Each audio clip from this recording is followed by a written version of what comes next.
estamos iniciando mais um diálogo empreendedor, hoje recebendo a economista Tânia Gofredo.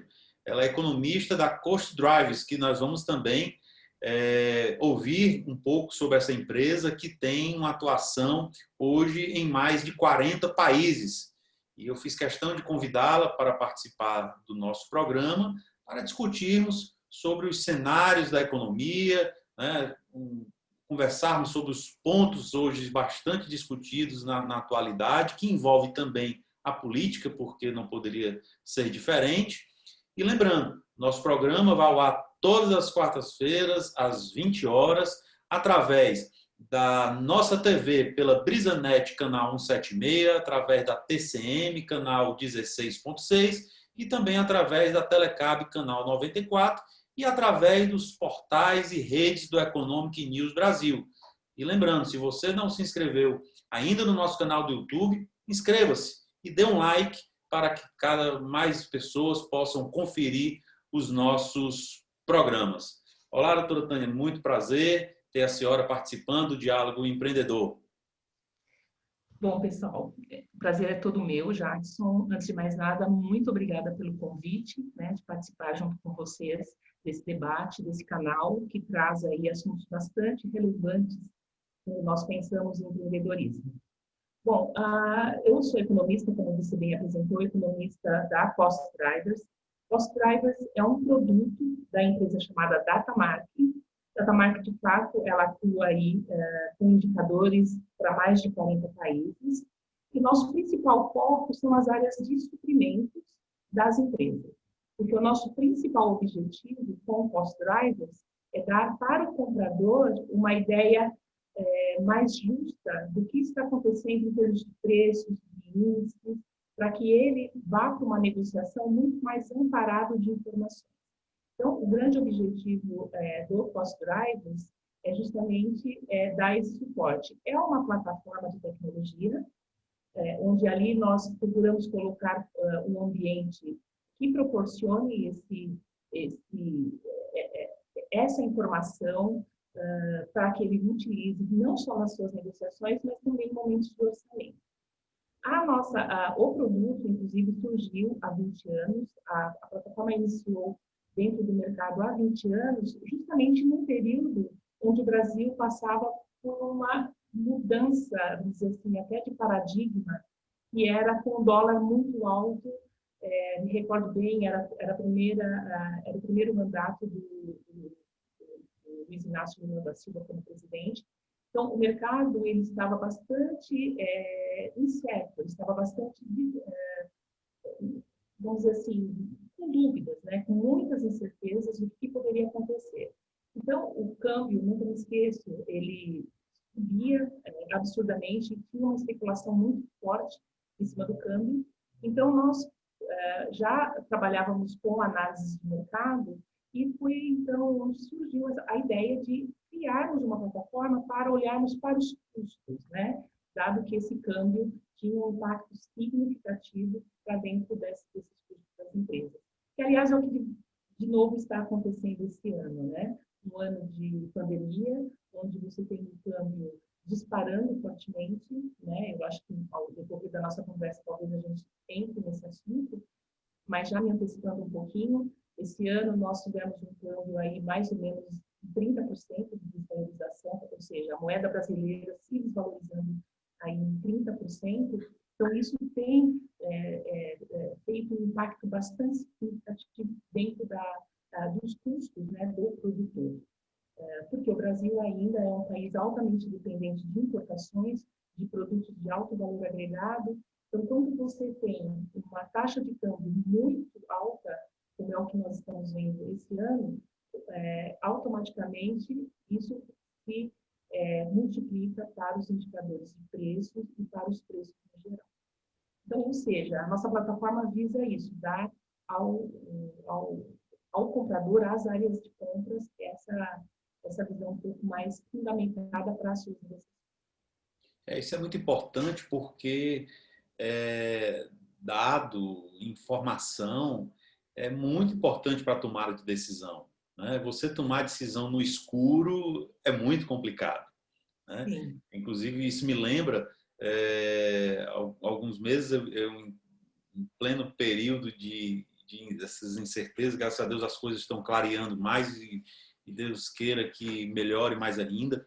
Mas, assim, bem no olho do furacão, como se diz, eu entrevistei um advogado do Rio de Janeiro, especialista no mercado de negócios e aquisições de fusões de empresas, né?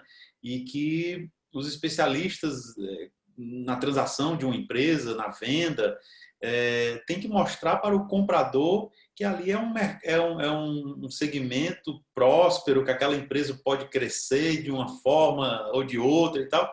E foi justamente a pergunta que eu fiz para ele, né?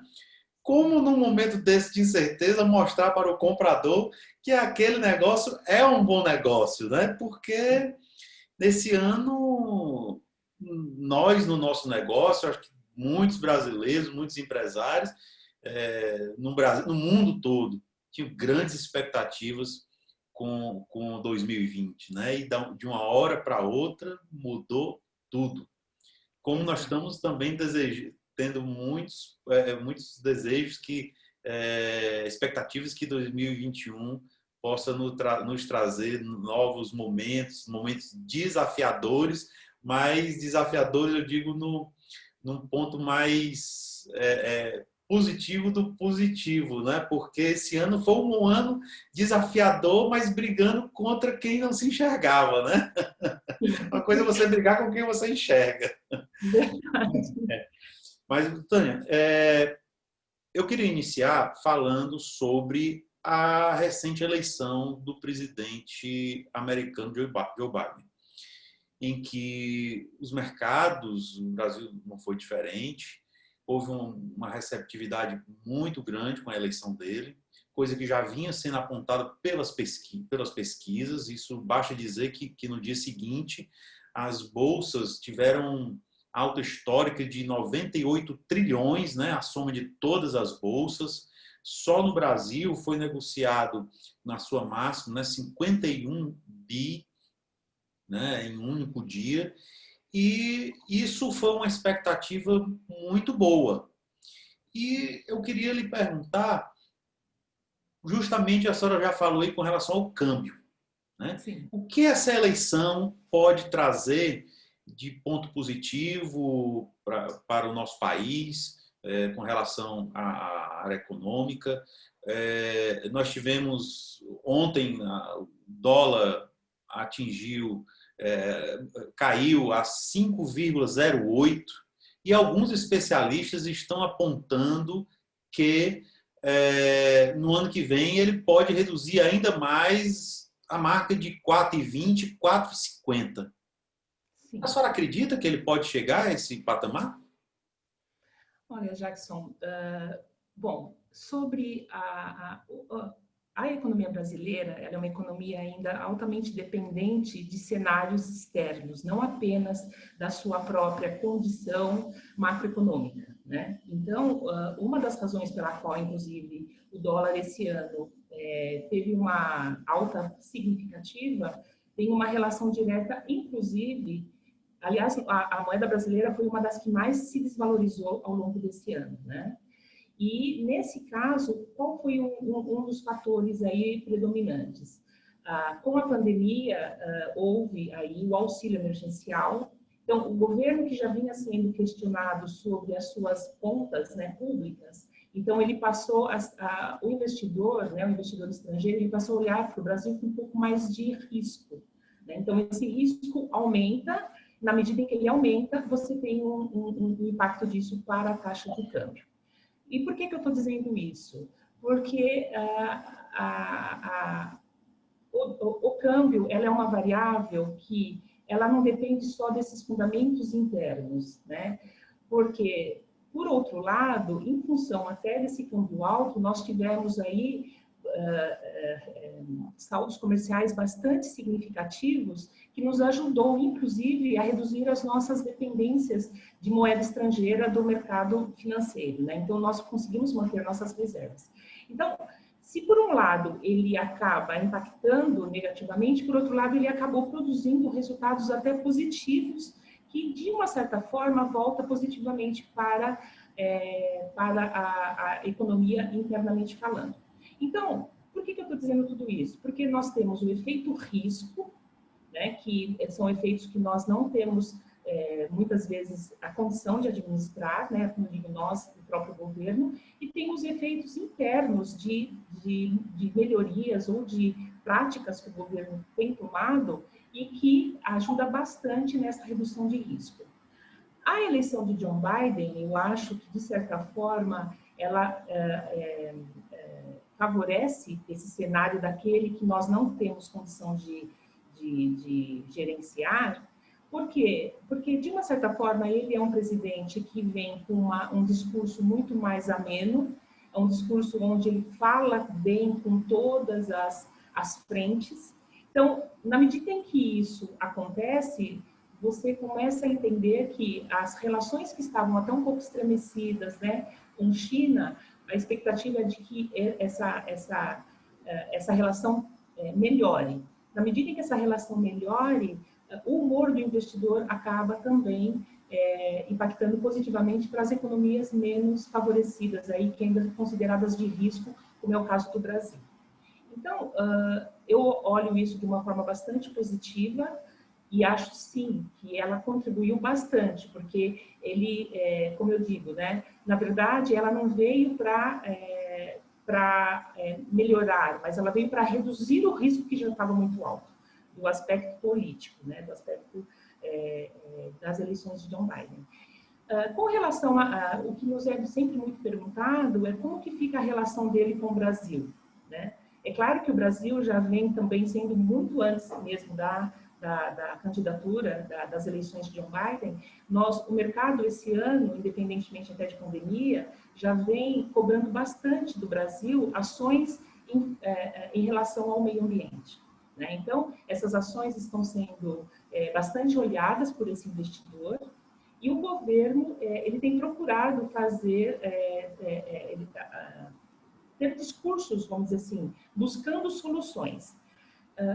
Eu tenho acompanhado alguns especialistas da área de meio ambiente e eles falam uma coisa muito interessante, que a questão do meio ambiente, nós entendemos que ela pode ser, vamos dizer, uma agenda bastante positiva também para daqui para frente, porque não vai caber só ao governo ter essas iniciativas. Essas iniciativas também estarão na mão das empresas, porque tem muito interesse de que esse assunto de meio ambiente ele dê certo.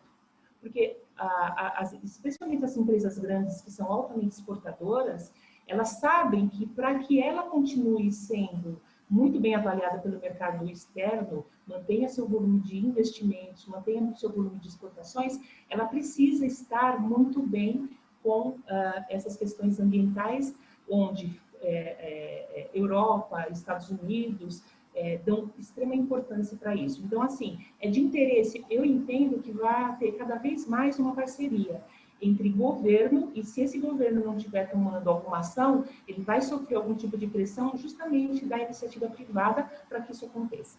Então, olhando por esse aspecto, eu acho que é bastante positivo. E com John Biden à frente, eu acho que essas relações acabam ficando um pouco mais leves, né? Com mais abertura de diálogos, né? Eu acho que a palavra certa que tem que se ter daqui para frente realmente é o diálogo, né? É o diálogo, é o equilíbrio. Agora, o Brasil está precisando produzir, gerar emprego e renda, né? Nós sabemos que precisamos exportar, né? Tanto é que o próprio agro foi um grande diferencial nesses momentos difíceis dos últimos meses, né? E o Brasil não pode, de maneira nenhuma, criar algum tipo de animosidade, de barreira com um novo governo. Não pode, né? Isso é claro. Inclusive, o que nós temos visto é o governo sinalizando em realizar uma reforma ministerial, já pensando nesse novo momento. Exato, exato. Concordo com você. especialmente numa necessidade, né, como nós estamos vendo, cada vez mais o Brasil está sendo cobrado de olhar para dentro, para fora, ou seja, olhar para esse mercado externo, porque se você pensar em termos de volume de exportação versus PIB, hoje nós temos basicamente de 15% a 20% do PIB. Economias mais avançadas, como Coreia, ela está lá na casa dos 60%, 70% da sua produção voltada para a exportação. Então, assim, essa é uma agenda que cada vez mais se faz importante. E, como eu disse, as empresas, elas necessitam desse mercado aberto para poder fazer justamente esse trade, né? Esse trade. E nós ficarmos cada vez menos dependentes de importações de produtos de alto valor agregado e exportarmos muito mais tecnologia do que hoje nós fazemos. Então, eu entendo que esse é um caminho que o Brasil acaba se beneficiando na medida em que esse diálogo, como você bem colocou, ele se realize de forma, vamos dizer, mais amena. E volto, eu acredito que, ainda que possamos ter dúvidas das iniciativas do governo, eu acho que as iniciativas privadas farão pressão sobre isso. É o meu entendimento sobre esse assunto. Doutor, estamos na disputa política entre as vacinas, né? Questão logística, de onde vem. Inclusive, eu vi até um comentário muito interessante esses dias, que sempre no passado nós tomamos vacina, né? Vacinas obrigatórias com o bebê, e nunca ninguém perguntou de onde é que vem, né? Sempre tomamos a nossa vacina com a carteirinha, né? Com tudo, como manda, as crianças têm que tomar ao longo da vida, os idosos, e aí vai, a vacina da gripe, e aí vai. Então, hoje nós estamos nessa disputa política entre as vacinas, até pesando a questão de logística, e o que nós perdemos com a economia do jeito que está hoje.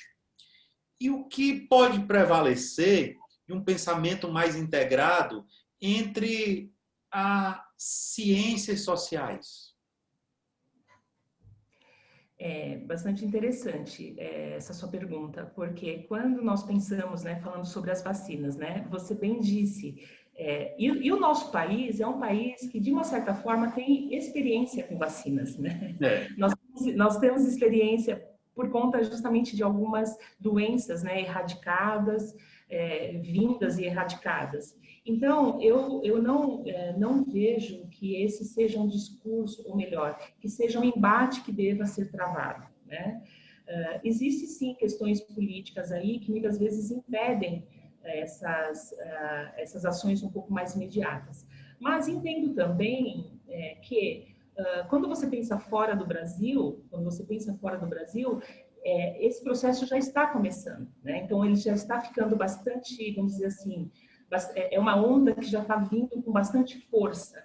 Então, eu não acredito que o Brasil, tendo a importância que ele tem, especialmente quando a gente pensa em termos de América Latina, né, é o país, vamos dizer, com mais poder, com mais força, eu não acredito que o Brasil vá criar algum grande embate em relação a isso, ainda que existam aí interesses políticos diversos, né? Então, eu acredito que esse seja um tema que vá se estabilizar. Pode ter nesse meio de caminho essas divergências, como a gente está presenciando, né? O governo de São Paulo, por exemplo, ele tomou uma iniciativa, ele está tentando sair à frente e ele está criando, de uma certa forma, alguma resistência com o governo federal. Mas eu não acredito... O início da vacinação, quando quem autoriza está segurando. Então, não sei como se anunciou esse cronograma. Mas vamos nós torcemos para que dê certo, né? Exato. Por isso, e volto, eu acho que essa pressão vai vir do próprio mercado, porque nós estamos acompanhando essa onda de vacinação lá fora, ela já está começando a acontecer.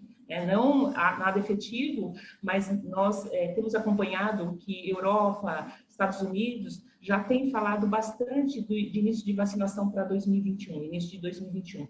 Então, a gente pode ter, sim, esses embates aqui internos, né, políticos, né, de quem começa primeiro, qual vai ser a vacina, mas eu acho que ele tende, pela própria importância do país, ele tende a se estabilizar, a se estabelecer, né? Com relação às ciências sociais, né, você colocou em relação a esse momento que nós estamos vivendo, em relação a esse embate, que é algo que está mexendo com todas as nossas vidas, é nesse sentido que você está dizendo, já? Sim, sim. Então, eu acredito bastante no seguinte: nós, como economistas, nós sabemos que tem estudos que o governo se fortalece na medida em que ele começa a mostrar resultados. Por mais... Inclusive, esse ano nós tivemos, só interrompendo, a maior distribuição de renda nunca vista no Brasil, que foi o auxílio emergencial. Exato, Né? exato. Isso Nisso até que eu... é uma ciência social, né? Que tem que ser estudado, e que lição isso deixará para o Brasil futuro, um programa de renda mínima. Como a senhora avalia isso aí? Então, eu acho que essa experiência com o auxílio emergencial mostra uma coisa muito interessante, que é quando você dá dinheiro na mão das pessoas, elas consomem, né? E elas fazem uso disso. Então, o próprio Renda Família tem lá uma série de divergências, né? De mudança de pensamento até da esquerda versus o centro ou a direita, mas nisso ninguém coloca em dúvida do quanto ele devolve para a economia recursos. Então, quanto mais você inserir pessoas dentro da economia, mais ela vai girar. Então, quanto mais dinheiro você der para essas pessoas, mais elas vão consumir. Ainda que sejam, vamos dizer assim, em situações díspares, um economizando um pouco mais, outro menos, mas, na verdade, quando você devolve em dinheiro, você tem vamos dizer assim, um resultado mais rápido, que eu entendo que foi o que aconteceu com o auxílio emergencial. Então, como eu estava falando no começo, o governo, quando ele começa a mostrar resultados, ele começa até a se fortalecer. Você pode até ter aí alguns conflitos de pensamentos, né? Você pode ter conflitos, mas quando o governo chega no final mostrando números, mostrando que ele de alguma forma tirou a população de um patamar e elevou, esse governo se fortalece. Então, por que eu estou dizendo isso? Porque nós tivemos um ano, com relação à pandemia, com muitos conflitos, né, políticos aí, frentes que concordavam com o distanciamento, outras frentes que achavam que não. Mas, no fim de tudo, a própria economia, o auxílio emergencial, ele, de uma certa forma, ele trouxe vamos dizer assim, o catalisador para tudo isso. Então, as pessoas passaram a consumir a ponto de nós termos aí nós temos um crescimento, uma aceleração do crescimento econômico muito mais rápido do que nós esperávamos, né? Nós estamos acompanhando, nós tivemos aí semana passada a divulgação do PIB, né, de mais 7%, que inicialmente, se o ano terminasse hoje, você anualizar essa taxa, o que inicialmente era para ter uma taxa de queda para 2020 na ordem de 7% a 8%, essa taxa hoje está em 3,9%, quando você anualiza essa taxa. Então, ou seja, é uma melhora significativa. E nós estamos aqui acompanhando, né, todos os dados, né, nós aqui, eu acompanho, né, como economista da empresa, e até porque o nosso cliente é um cliente que não está no mercado financeiro, ele está na indústria. Então, nós temos que acompanhar esses segmentos. E esses segmentos todos tiveram melhorias, né? Então, todos eles apresentaram resultados positivos. Todos eles, né? Inicialmente da pandemia, teve até setores que não pararam de crescer, né? Especialmente o setor de alimentos e o setor de farmacêutico, né? Exato. O que houve foi uma mudança de hábito, né? Então, até houve aí um descompasso entre oferta e demanda de alguns segmentos que acabaram refletindo em alta de preços, né? Uma das razões aí que nós... o arroz, exatamente. Mas, tudo isso para dizer o seguinte: quando você, na minha opinião, quando você põe dinheiro na mão das pessoas, especialmente o Brasil, né? Eu acho que esse é um ranço que nós carregamos, que nós temos aí uma, vamos dizer assim, uma demanda um pouco reprimida, e é verdade. E tem mais uma coisa que é positiva, Jackson, que o Brasil também está pegando essa onda positiva de juros muito baixos, né? O mundo está com um juro muito baixo. Então, nós estamos aí com juros na ordem de 2%. É claro que ano que vem isso deve subir um pouco mais, mas, de uma certa forma, ele acaba estimulando a busca por crédito. Nós tivemos um aumento... Funcionou muito o mercado imobiliário. Impulsionou muito o mercado imobiliário. Esse mercado, inclusive, ele está com uma perspectiva muito positiva de expansão. Todos os indicadores de confiança voltados para o mercado de construção civil estão em alta, né? Então, nós estamos também acompanhando isso. Então, assim, quando você olha para esses indicadores, todos eles sinalizam para um 2021, para um crescimento um pouco mais sustentável, né? Com mais, vamos dizer assim, com um pouco mais de robustez. O outro lado da história, que inclusive é o que nós comentamos, né, sobre o artigo divulgado, é que existem alguns entraves no sentido em que o governo tem lá nas mãos dele, porque, como eu falei no início, o mercado ainda fica um pouco receoso quando a gente pensa numa economia que ainda é considerada de risco, como no caso do Brasil. Mas o governo, mesmo antes da pandemia, ele já mostrava que estava preocupado e comprometido com os gastos. Então, pelos números que eu venho acompanhando, ele tem esse compromisso. É claro que esse gasto eu acho que vai chegar a bater quase 90% do PIB, a dívida pública quase 90% do PIB, mas por conta desse momento de pandemia, né, desse momento de auxílio emergencial fora dos padrões, né, que não estavam contando. Mas, quando você olha ali no conceito mesmo, essa equipe, pelo menos é a minha visão, a nossa visão, de que a equipe está bastante comprometida com os gastos do governo. Então, ele já vinha trazendo resultados muito mais positivos. Então, agora o que ele precisa para 2021 é administrar um pouco mais esses gastos. Uma outra coisa que eu acho que garante o crescimento para 2021, e aí depende um pouco do Congresso, são algumas reformas. Passar a reforma do mercado de gás, que é um mercado que ele ainda faz uma pressão de custo muito alto, principalmente para a indústria química. O nosso gás ainda é muito caro em relação ao gás lá de fora. Uma outra coisa são reformas na área de ferrovias, né? Também está lá dentro do Congresso para ser aprovada, para ser votada e aprovada. Na área de energia elétrica também, para reduzir impostos aí, especialmente do consumidor. Então, assim, baseado nos resultados de hoje, do que nós estamos acompanhando, a gente acha que o Brasil começou a engrenar, baseado nos números que nós temos visto da indústria, porém, com essa condição de que ano que vem tudo isso seja muito bem administrado, né? A questão do gasto público, a questão das reformas no Congresso e essa questão do meio ambiente que a gente acabou de colocar, que eu entendo que, ainda que o governo não queira, ele vai sofrer uma pressão da iniciativa privada que ele vai ter que tomar alguma atitude. Nós tivemos agora, no pleito municipal, a luz reacendeu para uma reavaliação das posições políticas e que a tendência que apontou nas urnas foi a tendência mais de centro, né? E tivemos agora, essa semana, o Supremo, eu acho que também de forma assertiva, valendo a Constituição, proibindo a reeleição das mesas da Câmara e do Senado. Mas também ressalto que a Câmara vinha fazendo, sob o comando do deputado Rodrigo Maia, um bom trabalho de acelerar as reformas. Nós temos que ver também como será a composição das novas casas e que tom as novas mesas darão ao avanço dessas reformas. Que isso também é um ponto, é um lado também muito importante de se analisar como é que vai ser. Sim, sim, com certeza.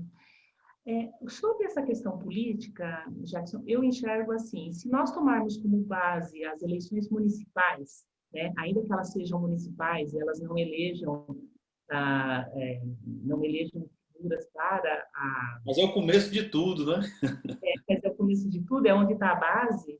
Eu acho que ela sinalizou muita coisa, né? Ela sinalizou, inclusive pelo grau de abstenção que houve, né? Aqui em São Paulo mesmo, o prefeito o Covas, né, Bruno Covas, ele foi eleito com um número até menor do que de abstenção em brancos e nulos. Então, eu acho que isso... O presidente do TSE já suscitou, no futuro próximo, o voto não ser obrigatório. Exato, exatamente. Então, eu acho que, assim, muito mais até do que um número, eu acho que é um sinal que a gente precisa começar, e acho que os governantes estão bastante de olho do sinal que isso traz, independente do número. É uma mudança até de paradigma, é uma mudança de postura até da sociedade brasileira em relação a isso. Então, esse governante ou esse político hoje, ele sabe que ele tem um comprometimento muito maior do que ele tinha no passado. Então, eu entendo, como você bem colocou, né? Rodrigo Maia vem fazendo um bom trabalho, óbvio que está sempre sob muitas críticas e tudo mais, mas por quê? Porque existem reformas, existem situações em que não podem ser diferentes para que o país consiga apresentar esses resultados. Até impopulares, né? Exatamente, se tornem populares. Então, essa Câmara, esse Congresso, ele já entendeu que a população está bastante atenta a tudo que está acontecendo. Então, por isso que eu dei o exemplo das eleições municipais e que você colocou muito bem, que é a base. Então, assim, eu vejo que é muito mais até do que avaliar um número, é avaliar a condição do que essa população está querendo mostrar. E esse político hoje se comprometer muito mais com isso do que se comprometia no passado. Então, é como se fosse um círculo virtuoso que pode começar a acontecer, né, positivamente falando. Né? Óbvio, como eu disse, sempre vão ter muitos entraves, muitos interesses políticos, muitos interesses pessoais, porque nesse meio político você tem ali interesses pessoais, mas eu acho que, no geral, no cômputo de tudo, eu acho que a expectativa é muito mais positiva para que essas reformas aconteçam do que o contrário. Esse número de terceiro trimestre e esse número de Brasil fechando o ano com valores, aliás, com resultados mais positivos do que inicialmente projetados, eu acho que ele dá um capital político também para o presidente e para o próprio Congresso de conseguir um pouco mais de rapidez nessas reformas. Essa é a visão que eu tenho nesse aspecto. Nós vamos entrar 2021 sem o orçamento aprovado. E que o orçamento acha-se que pode ser aprovado até no final do primeiro trimestre. Sim. Como já foi dito aqui, a avaliação do país na sua classificação de risco não está nas melhores. Né? O que se esperar, os investidores podem esperar entrar em 2021 sem o orçamento e ainda poder ser aprovado somente no final do primeiro trimestre. Então, ainda eu acho que o que pesa muito para o olhar desse investidor, né, inclusive as agências de risco, inclusive nós citamos, eles são bastante racionais em termos de números, né? Independentemente até de todo o cenário político que possa estar, a menos que você tenha alguma situação onde coloque em risco a democracia do país, ou situações assim que fujam do controle. Do contrário, ele olha para números.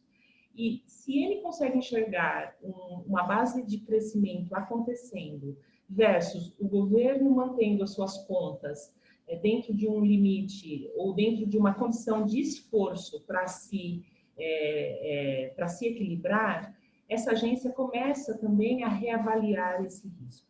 Porque na medida em que esse risco ele cai, você tem resultados bastante, vamos dizer assim, favorece bastante o nível de juros, né, da captação de recursos lá fora, para mais investimentos dentro do Brasil. Então, assim, tem uma série de benefícios que esse risco em queda traz para o país. Então, eu acredito que o governo, ano que vem não, ele já está fazendo isso, porque isso é uma tarefa que ele tem que fazer diariamente, ele vai ficar bastante atento a esse risco fiscal. Então, acho que esse é um dos grandes compromissos para manter esse crescimento nesse patamar que ele conseguiu, né? Que a própria condição da iniciativa do auxílio emergencial trouxe, né? deslanchou um pouco a economia, então eu acho que ele vai estar bastante envolvido para que esse número não arrefeça, ele não recue. Então, para isso, e até pensando já lá em 2022, né, uma possível reeleição. Então, eu acho que assim, essa equipe econômica, o governo atual, ele não vai perder esse bonde de crescimento que nós estamos vivenciando agora e vai tomar bastante cuidado com tudo isso para manter esse patamar que nós estamos hoje. O Diálogo Empreendedor tem o apoio do SEBRAE, do Serviço Brasileiro de Apoio às Micro e Pequenas Empresas e também da VSM Comunicação. Antânia, nós estamos chegando ao final do nosso programa, mas eu gostaria de lhe fazer uma pergunta. Se fosse para apostar, qual reforma andará primeiro? Administrativa ou tributária? Eu acho que tributária. Acho que tributária, porque ela vai trazer, como eu disse, né, as agências elas olham para os números, né, os investidores olham para números. Então, na medida em que esses números eles começam a vir bem, você tem, na verdade, um círculo virtuoso positivo começando. Então, a tributária ela tende a trazer um resultado muito mais rápido do que a reforma política. Então, por isso que eu acredito que a reforma tributária venha. Eu, em junho, agora, né, há uns meses atrás, no meio da pandemia, eu participei de um evento da ABAL, Associação Brasileira de Aço, e o Paulo Guedes também participou, e ele começou o discurso falando: o Brasil vai voltar a crescer, né? Isso lá em junho, no meio da pandemia.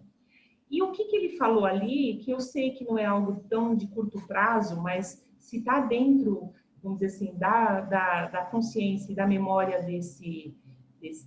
dessa equipe, eu acredito que ela possa surtir algum efeito, talvez não no curto, mas vai ficar na cabeça das pessoas, que é trazer o Brasil para a reindustrialização.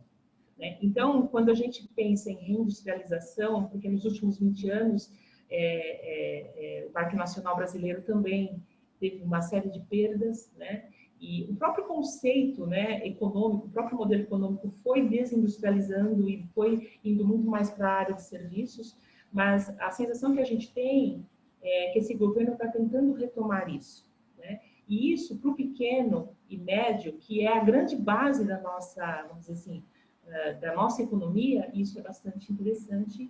Então, muito mais do que saber se isso de fato vai acontecer ou não no curto ou no médio, é saber que tem alguém pensando nisso. Né? Então, é a mensagem subliminar que fica para isso. Com certeza. Eu acho isso interessante. Estamos chegando ao final do nosso programa. Eu quero primeiramente lhe agradecer a atenção de ter aceito o nosso convite, de participar do nosso programa. Já aqui lhe convidando uma próxima oportunidade, também ter um espaço novamente na sua agenda, e gostaria que deixasse, ao encerrar, uma palavra de estímulo aos nossos empreendedores brasileiros, né, de o que podemos esperar para 2021, para que possamos crescer. Bom, primeiro eu agradeço bastante esse convite novamente, estou à disposição, porque falar sobre isso para mim é sempre muito gratificante, especialmente sabendo que a gente está trazendo uma palavra que possa contribuir no dia a dia, especialmente dos empreendedores, né? Que é a base de toda a economia, né? E o que eu diria é o que eu falei até há pouco e reforço. Eu acho que nós estamos caminhando, sim, para uma... o Brasil mostra a força que tem, na medida em que ele passa por uma situação como essa. Eu acredito no 2021 muito melhor, sei, no começo do ano, talvez primeiro trimestre, ainda vá patinar um pouco, mas eu acho que a perspectiva, o próprio humor do mercado está começando a se reverter. Então, eu acredito sim no 2021 muito melhor, porque eu acredito na força do Brasil, eu acredito na indústria brasileira. A indústria brasileira é uma indústria muito forte, como você bem colocou. Nós temos ali, independente da parte de serviços, nós temos todo um agro bastante forte, nós temos uma indústria forte, nós temos tecnologia, então nós somos mais fortes do que determinadas crises. Na medida em que o governo consiga administrar, junto ao Congresso, essas questões mais políticas, eu sou bastante otimista e acho que o Brasil cresce, sim, de forma sustentável. Essa seria a palavra, uma palavra de otimismo que eu acredito que nós devemos ter para com a nossa economia e para com a nossa sociedade. Agradecemos, lembrando que o Diálogo Empreendedor tem o apoio do SEBRAE, do Serviço Brasileiro de Apoio às Micro e Pequenas Empresas, e da VSM Comunicação. Agradecemos a sua presença no nosso programa de hoje e fique em seguida com Aceleradores de Gestão com Gabriela Bastos. E até a próxima semana. Muito obrigado.